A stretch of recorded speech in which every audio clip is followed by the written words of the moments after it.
but I think this is yours.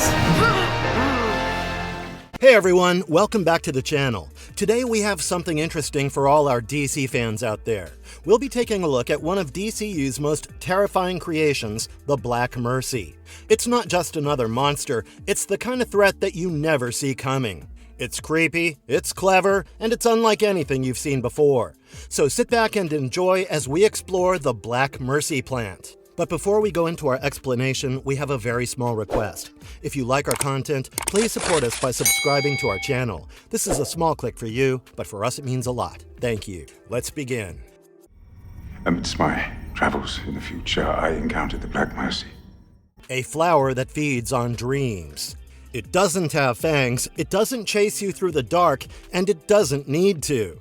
Because this thing does not hunt your body, it hunts your mind. The Black Mercy is one of the strangest, most terrifying organisms in the DC universe. It made its first appearance in Superman Annual number 11. On the surface, it looks like some kind of alien flower, but what it really does is far more unsettling. Once it attaches to its host, it wraps around the body and slips into the brain, reading memories, emotions, and regrets, and then it gives you exactly what you want. A perfect life, a dream so vivid, so deeply personal, that you don't realize it's not real. And while you're lost in that illusion, the plant feeds. What it gains from this connection, energy, emotion, or something else entirely, has never been fully explained. But one thing is clear, it does not let go. Its origins go back to Space Sector 2811, where it first emerged as a seed from a being known as Mother Mercy, a sentient, empathic planet. She was part of her planet's living ecosystem, a being born of the soil who existed in darkness for eons.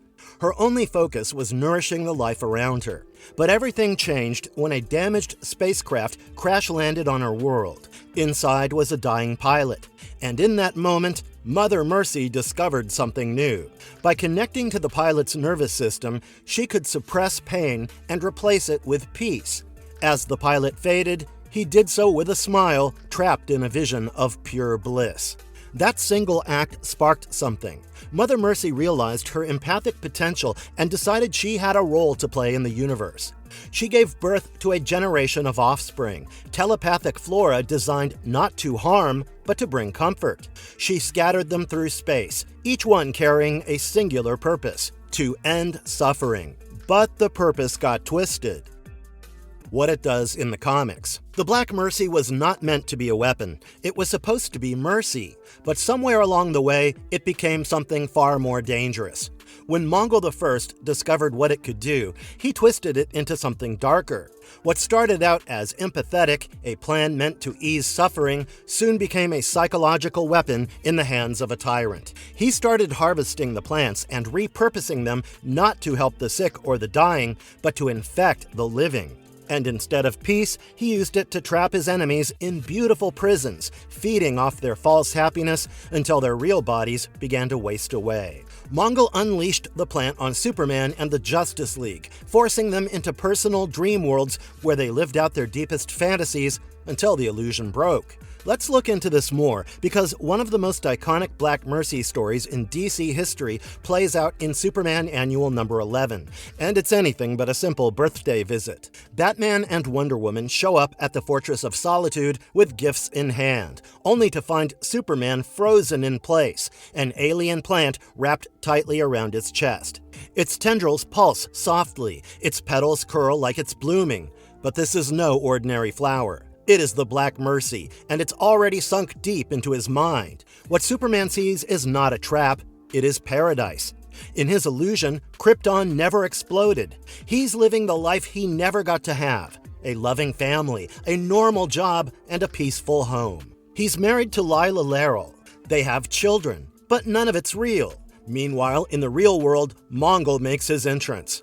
He is the one who gifted Superman the Black Mercy. His idea of a present is psychological warfare. He explains exactly what the plant does. It shows you your heart's desire, then feeds off your bioelectric aura while you waste away in a dream.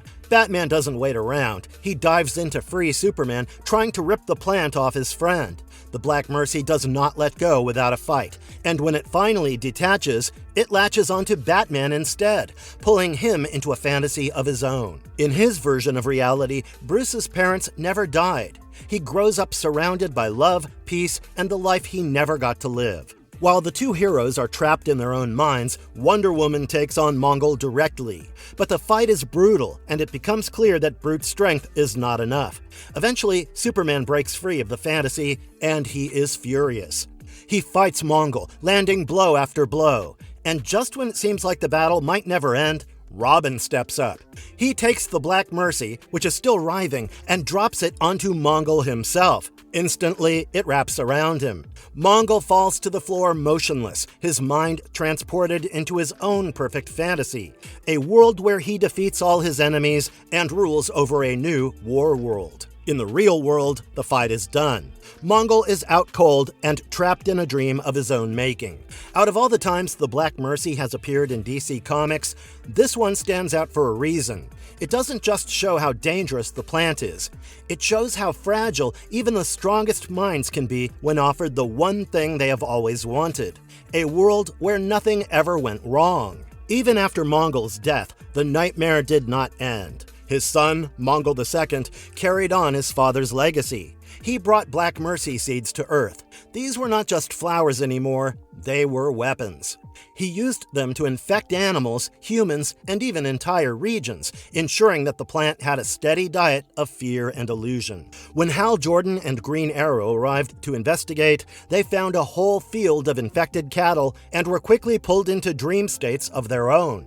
It became a fight to wake up, and the plant kept evolving. With Mongul II joining the Sinestro Corps, he weaponized the Black Mercy further, bioengineering new strains designed not to create peace, but to induce fear.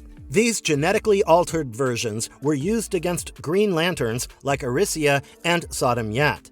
The plant was not just manipulating desire anymore, it was exploring terror.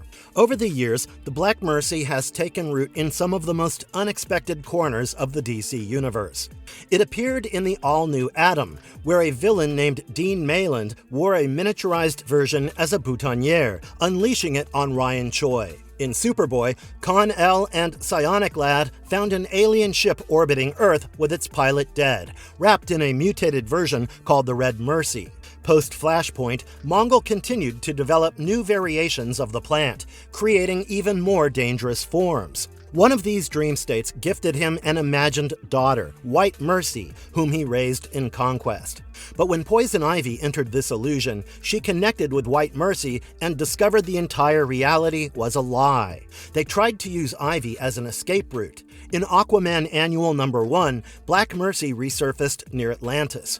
When Arthur and Mira came into contact with it, they lived out a dream of growing old with a son named Tom Curry. Once the illusion broke, the grief over losing a child that never existed was all too real. And in Justice League No. 51, the plant lured the team to a distant planet, then trapped them in personalized fantasy worlds they did not even want to leave. At its core, the Black Mercy is still doing what it was created to do: give you what you want. But somewhere along the way, what people wanted and what the plant learned to exploit became far more dangerous than anyone expected. Mercy on the screen, where you have seen it before. Black Mercy has not just haunted the pages of the comics, but also live actions, animation, and even video games.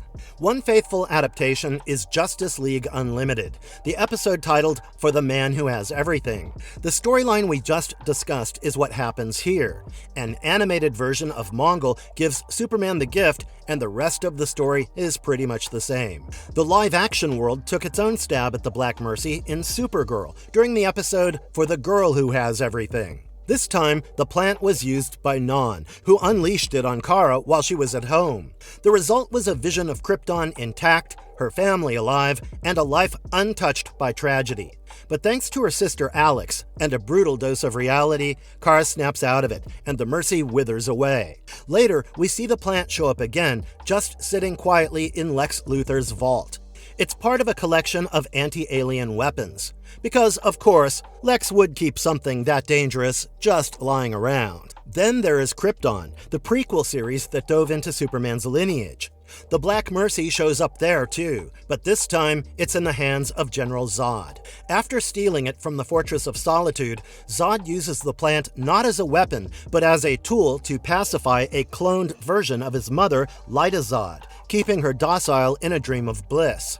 Later, when Zod needs a psychoactive compound to control Doomsday, he tries to extract it from the Black Mercy itself. But the repeated extractions weaken the illusion, and Lyta eventually breaks free, ripping the plant off her own body. And fittingly, after Zod is finally defeated, the Black Mercy ends up on him. He drifts into a dream where Earth is his to conquer and his parents stand proudly at his side. In the real world, he's just another prisoner of his own fantasy. The Black Mercy even creeps into the world of the video game Injustice 2, showing up in a quick bit of pre-fight dialogue. Supergirl throws shade at Scarecrow, comparing his fear toxin to the Black Mercy. He's intrigued, asking what it is, and she does not hold back, calling it what it is, an evil space plant. What makes Black Mercy so dangerous? The Black Mercy is a large, vine-covered parasitic plant with tendrils that creep and coil around its target. Once it latches on, those vines pierce into the skin with needle-like precision. But it's not just physical, it goes deeper. The plant fuses with the nervous system, releasing nanoscale spores that flood the brain's pleasure centers. The result is a dream that feels more real than reality itself, a world tailored entirely to the host's deepest wishes. Its victims do not fight it. Why would they? They don't even realize they're trapped. The plant then feeds off its host's bioelectric aura, draining their energy slowly until there is nothing left. What remains is a person who never wakes up, mentally gone and physically fading. Technically, its scientific name is Atterclementia, which translates to Dark Mercy. Fitting, right? But it does not stop there. The more it feeds, the larger and more intelligent the plant becomes. Over time, different strains evolved or were deliberately engineered. Mongol, for example, found the plant's peaceful illusions too merciful, so he had new strains created. Instead of bliss, these versions locked victims into fear and nightmares. That's how we got Red Mercy, a version designed to terrify, not comfort. Another twisted variant is known as Golden Fury, which releases spores and pollen that supercharge a person's aggression. Anyone exposed to this becomes super violent, turning even allies into threats. What began as a tool for compassion has now become a weapon of war. And this contradiction is what makes the Black Mercy so terrifying. For all its power, the Black Mercy has one crucial limitation. It never lasts forever. No matter how perfect the illusion, the dream eventually cracks. Sometimes it's because the plant loses its grip. Other times, it's the host themselves who start to question the reality around them. And once that seed of doubt is planted, the illusion begins to unravel. One of the most fascinating examples of this comes from Hal Jordan and Oliver Queen. When a Black Mercy ensnared both heroes, Hal's sheer force of will did not just help him resist it, it actually allowed him to influence the illusion itself. But instead of seeing his own fantasy, Oliver ended up experiencing what Hal believed would be his ideal life, a dream filtered through someone else's expectations. It all goes back to the root of the plant, literally. When it was revealed that the Black Mercy originated from Mother Mercy, everything clicked into place. These plants were not designed to trap the strong, they were created to comfort the broken. They were meant for the sick, the dying, and the hopeless. Marvelous verdict. With that, guys, we've come to the end of yet another fun video. I hope you all liked this one. Now, I want to hear more from you. Imagine if you were ensnared by Black Mercy. What would your dream be like? Would you be able to recognize that it's not real if you were ever trapped in one? If the Black Mercy gave you everything you ever wanted, would you even want to wake up? Let us know your thoughts in the comments section below.